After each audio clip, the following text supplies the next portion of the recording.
ஆதியாகமம் 43ஆம் அதிகாரம். தேசத்திலே பஞ்சம் கொடிதாயிருந்தது. எகிப்திலிருந்து அவர்கள் கொண்டு வந்த தானியம் செலவழிந்த போது அவர்கள் தகப்பன் அவர்களை நோக்கி, நீங்கள் திரும்ப போய் நமக்கு கொஞ்சம் தானியம் வாங்கி கொண்டு வாருங்கள் என்றான். அதற்கு யூதா, உங்கள் சகோதரன் உங்களோடே கூட வராவிட்டால் நீங்கள் என் முகத்தை காண்பதில்லை என்று அந்த மனிதன் எங்களுக்கு சத்தியமாய் சொன்னான். எங்கள் சகோதரனை நீர் எங்களோடே கூட அனுப்பினால் நாங்கள் போய் உமக்கு தானியம் வாங்கி கொண்டு வருவோம். அனுப்பாவிட்டால் நாங்கள் போக மாட்டோம். உங்கள் சகோதரன் உங்களோடே கூட வராவிட்டால் நீங்கள் என் முகத்தை காண்பதில்லை என்று அந்த மனிதன் எங்களோடே சொல்லியிருக்கிறான் என்றான். அதற்கு இஸ்ரவேல், உங்களுக்கு இன்னும் ஒரு சகோதரன் உண்டென்று நீங்கள் அந்த மனிதனுக்குச் சொல்லி ஏன் எனக்கு இந்த துன்பத்தை வருவித்தீர்கள் என்றான். அதற்கு அவர்கள், அந்த மனிதன், உங்கள் தகப்பன் இன்னும் உயிரோடு இருக்கிறாரா? உங்களுக்கு இன்னும் ஒரு சகோதரன் உண்டா என்று எங்களையும் எங்கள் வம்சத்தையும் குறித்து விபரமாய் விசாரித்தான். அந்த கேள்விகளுக்கு தக்கதாக உள்ளபடி அவனுக்குச் சொன்னோம். உங்கள் சகோதரனை உங்களோடே கூட இங்கே கொண்டு வாருங்கள் என்று அவன் சொல்லுவான் என்பதை நாங்கள் அறிந்திருந்தோமா என்றார்கள். பின்னும் யூதா தன் தகப்பனாகிய இஸ்ரவேலை நோக்கி, நீரும் நாங்களும் எங்கள் குழந்தைகளும் சாகாமல் உயிரோடு இருக்கும்படி நாங்கள் புறப்பட்டு போகிறோம். பிள்ளையாண்டானை என்னோடே அனுப்பும். அவனுக்காக நான் உத்தரவாதம் பண்ணுவேன். அவனை என்னிடத்திலே கேளும். நான் அவனை உம்மிடத்தில் கொண்டு வந்து உமக்கு முன்பாக நிறுத்தாமற் போனால் என்னாலும் அந்த குற்றம் என்மேல் இருப்பதாக. நாங்கள் தாமதியாதிருந்தோமானால் இதற்குள்ளே 2ஆம் தரம் போய் திரும்பி வந்திருப்போமே என்றான். அதற்கு அவர்கள் தகப்பனாகிய இஸ்ரவேல், அப்படியானால் ஒன்று செய்யுங்கள். இந்த தேசத்தின் உச்சிதமான வஸ்துக்களில் கொஞ்சம் பிசின் தைலமும் கொஞ்சம் தேனும் கந்தவர்க்கங்களும் வெள்ளைப்போளமும் தெரபிந்து கொட்டைகளும் வாதுமை கொட்டைகளும் உங்கள் சாக்குகளில் போட்டு அந்த மனிதனுக்கு காணிக்கையாக கொண்டு போய் கொடுங்கள். பணத்தை இரட்டிப்பாய் உங்கள் கைகளில் கொண்டு போங்கள். சாக்குகளின் வாயிலே திரும்ப கொண்டு வந்த பணத்தையும் கொண்டு போங்கள். அது கைப்பிசகாய் வந்திருக்கும். உங்கள் சகோதரனையும் கூட்டிக் கொண்டு அந்த மனிதனிடத்துக்கு மறுபடியும் போங்கள். அந்த மனிதன் அங்கிருக்கிற உங்கள் மற்ற சகோதரனையும் பென்யமீனையும் உங்களுடனே அனுப்பிவிடும்படிக்கு சர்வ வல்லமையுள்ள தேவன் அவன் சமூகத்தில் உங்களுக்கு இரக்கம் கிடைக்க பண்ணுவாராக. நானோ பிள்ளையற்று போனவனைப் போல் இருப்பேன் என்றான். அப்பொழுது அவர்கள் காணிக்கையையும் தங்கள் கைகளில் இரட்டிப்பான பணத்தையும் எடுத்துக்கொண்டு பென்யமீனையும் கூட்டிக் கொண்டு பிரயாணப்பட்டு எகிப்துக்கு போய் யோசேப்பின் சமூகத்தில் வந்து நின்றார்கள். பென்யமீன் அவர்களோடே கூட வந்திருக்கிறதை யோசேப்பு கண்டு தன் வீட்டு விசாரணைக்காரனை நோக்கி, நீ இந்த மனிதரை வீட்டுக்கு அழைத்து போய் சாப்பாட்டுக்கு வேண்டியவைகளை அடித்து ஆயத்தம் பண்ணு. மத்தியானத்திலே இந்த மனிதர் என்னோடே சாப்பிடுவார்கள் என்றான். அவன் தனக்கு யோசேப்பு சொன்னபடியே செய்து அந்த மனிதரை யோசேப்பின் வீட்டுக்கு அழைத்து கொண்டு போனான்.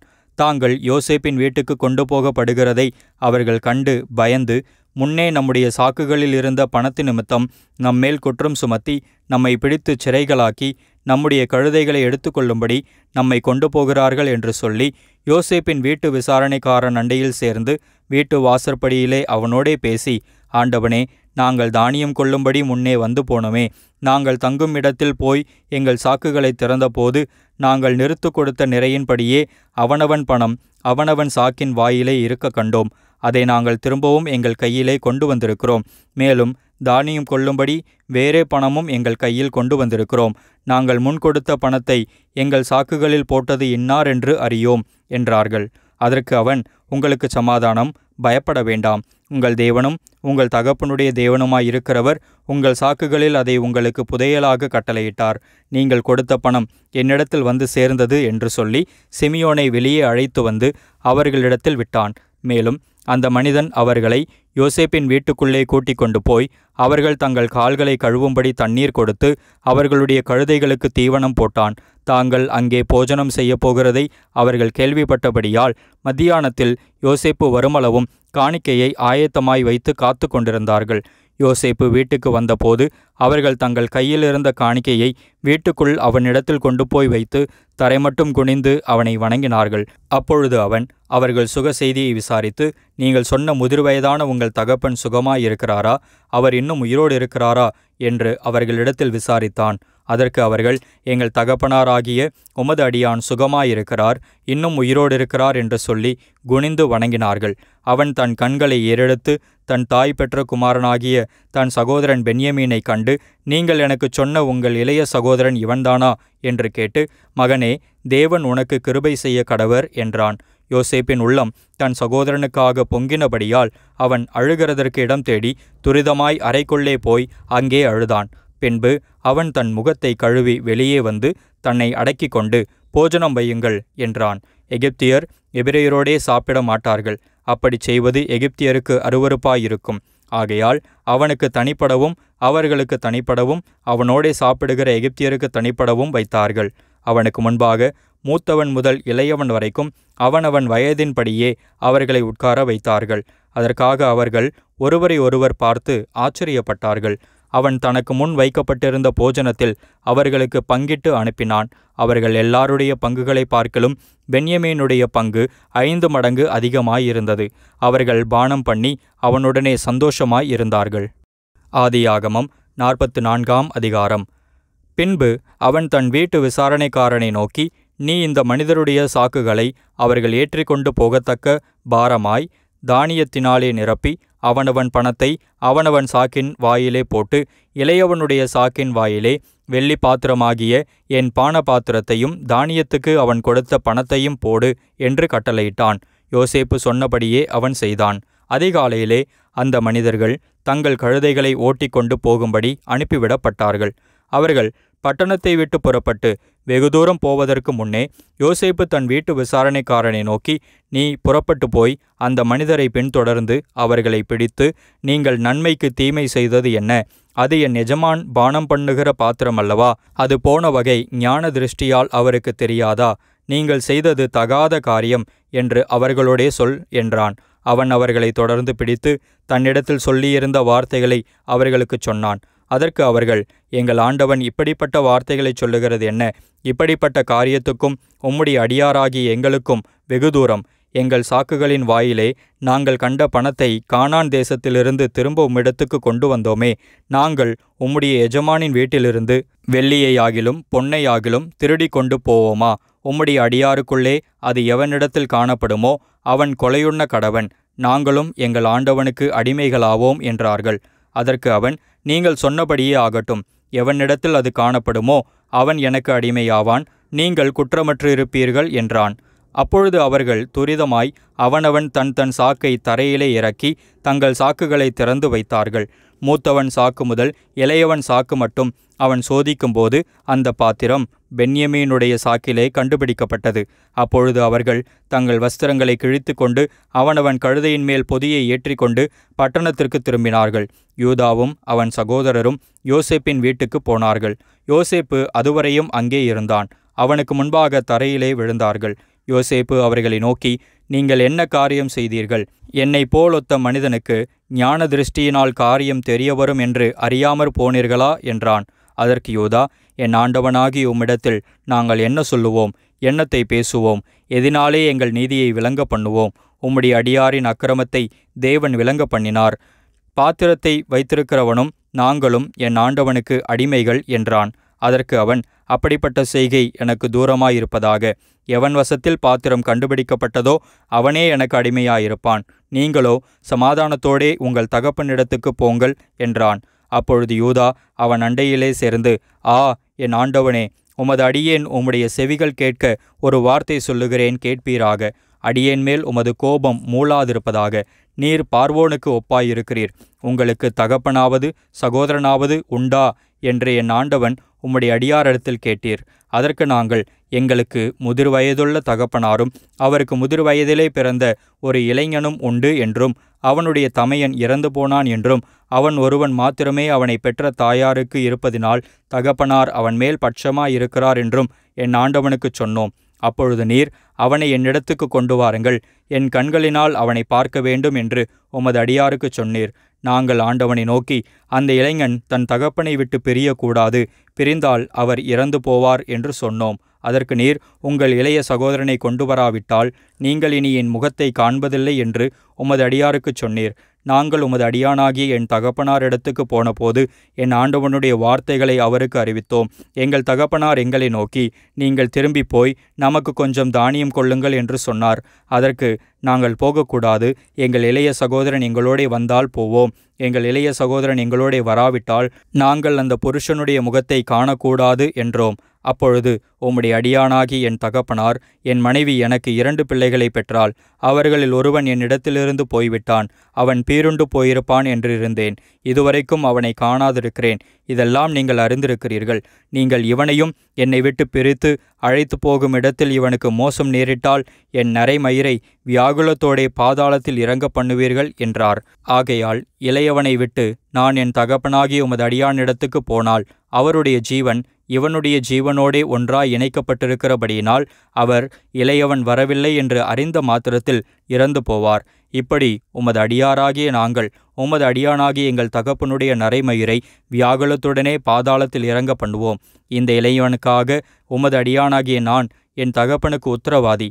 அன்றியும் நான் இவனை உம்மிடத்துக்கு கொண்டு வராவிட்டால் நான் என்னாலும் உமக்கு முன்பாக குற்றவாளியாய் இருப்பேன் என்று அவருக்கு சொல்லியிருக்கிறேன்.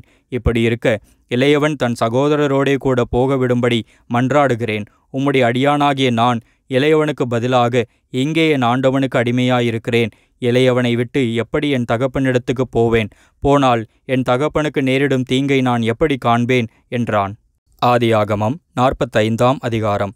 அப்பொழுது யோசேப்பு தன் அருகே நின்ற எல்லாருக்கும் முன்பாக தன்னை அடக்கி கொண்டிருக்க கூடாமல் யாவரையும் என்னை விட்டு வெளியே போக பண்ணுங்கள் என்று கட்டளையிட்டான். யோசேப்பு தன் சகோதரருக்கு தன்னை வெளிப்படுத்துகையில் ஒருவரும் அவன் அருகில் நிற்கவில்லை.